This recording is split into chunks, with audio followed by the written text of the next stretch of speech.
prostate cancer screening is recommended if you look at some of the guidelines from ages 55 to 69.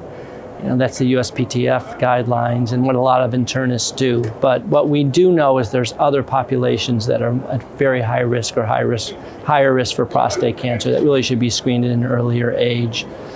For instance, patients with a DNA repair, mismatch repair mutation like BRCA.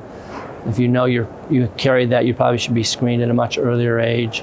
And also black men are at higher risk. And even people who have a strong family history of prostate or breast cancer, even without a genetic abnormality that we can detect, should probably get screened more rigorously. So I think one of the problems in the US today in particular is the lack of internists pushing screening and with shared decision making at an earlier age, especially in the black population. That's something that we're actually doing research on, trying to come up with more novel ways to screen patients. But the impact. Let me step back.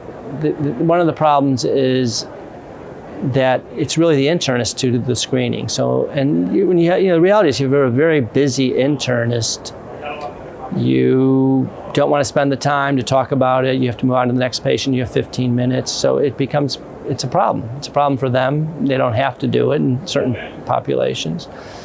So one of the approaches we take is actually, it's about men's health, right? There's a lot of things that men should be doing.